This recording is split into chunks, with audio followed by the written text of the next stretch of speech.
వాంఖడేలో భారత్ విశ్వరూపం. ఇంగ్లాండ్పై Sanju Samson tsunami. 253 పరుగుల భారీ లక్ష్యంతో బ్రిటిష్ జట్టు గుండెల్లో వణుకు పుట్టించింది టీమిండియా. ఉత్కంఠ పోరులో 7 పరుగుల తేడాతో విజయం సాధించి 2026 టీ20 వరల్డ్ కప్ ఫైనల్ కు దూసుకెళ్లింది భారత్.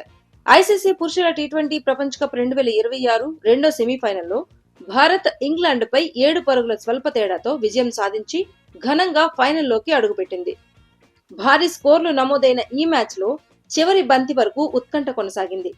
తొలుత బ్యాటింగ్ చేసిన భారత్ 253 పరుగులు చేయగా లక్ష్య ఛేదనలో ఇంగ్లాండ్ 246 పరుగుల వద్ద నిలిచిపోయింది. టాస్ గెలిచిన ఇంగ్లాండ్ బౌలింగ్ ఎంచుకోగా భారత్ కు ఆదిలోనే అభిషేక్ శర్మ రూపంలో ఎదురు దెబ్బ తగిలింది.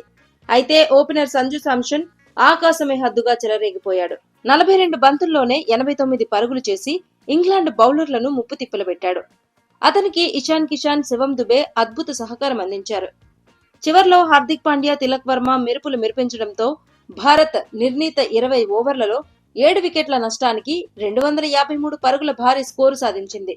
ఇంగ్లాండ్ బౌలర్లలో ఆర్చర్ అత్యంత ఖరీదైన బౌలర్ గా నిలిచి 61 పరుగులు సమర్పించుకున్నాడు. 254 పరుగుల భారీ లక్ష్యంతో బరిలోకి దిగిన ఇంగ్లాండ్ ను భారత బౌలర్లు ఆదిలోనే దెబ్బతీశారు. హార్దిక్ పాండ్యా తన మొదటి బంతికే ప్రమాదకరమైన ఫిల్ సాల్ట్ ను అవుట్ చేసి భారత్ కు శుభారంభం ఇచ్చాడు. అనంతరం బుమ్రా తన మొదటి బంతికే హ్యారీ బ్రూక్ ను అవుట్ చేసి ఇంగ్లాండ్ ను కష్టాల్లోకి నెట్టాడు. బట్లర్ కాసేపు పోరాడినా వరుణ్ చక్రవర్తి బౌలింగ్ లో క్లీన్ బౌల్డ్ అయ్యాడు. ఒక దశలో ఇంగ్లాండ్ 68 పరుగులకే 3 వికెట్లు కోల్పోయి ఇబ్బందుల్లో పడింది. వరుసగా వికెట్లు పడుతున్న యంగ్ బ్యాటర్ జాకబ్ బెథెల్ అద్భుతమైన ఇన్నింగ్స్ తో మ్యాచ్ ను మలుపు తిప్పాడు. కేవలం 19 బంతుల్లోనే హాఫ్ సెంచరీ పూర్తి చేసిన బెథెల్ ఇంగ్లాండ్ కు గెలుపు ఆశలు రేకెత్తించాడు. అతను మొత్తం 48 బంతుల్లో 105 పరుగులు చేసి భారత బౌలర్లపై విరుచుకుపడ్డాడు. తన ఇన్నింగ్స్ లో 8 ఫోర్లు, 7 సిక్సర్లతో అదరగొట్టాడు. విల్జాక్స్ తో కలిసి కీలక భాగస్వామ్యాన్ని నెలకొల్పాడు.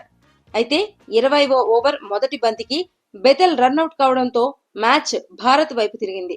చివరి ఓవర్లో ఇంగ్లాండ్ విజయానికి 30 పరుగులు అవసరమవగా శివం దుబే బౌలింగ్ వచ్చాడు. క్రీజ్ లో ఉన్న ఆర్చర్ 3 సిక్సర్లు బాదినప్పటికీ ఇంగ్లాండ్ లక్ష్యానికి 7 పరుగుల దూరంలో నిలిచిపోయింది.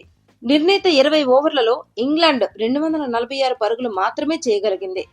భారత బౌలర్లలో హార్దిక్ పాండ్యా 2 వికెట్లు తీయగా బుమ్రా, హర్షదీప్, అక్షర్ పటేల్, వరుణ్ చక్రవర్తి తలో వికెట్ పడగొట్టారు. ఈ విజయంతో భారత్ అహ్మదాబాద్ లో జరిగే ఫైనల్ పోరుకు అర్హత సాధించింది. ఫైనల్లో న్యూజిలాండ్ తో భారత్ తలపడనుంది.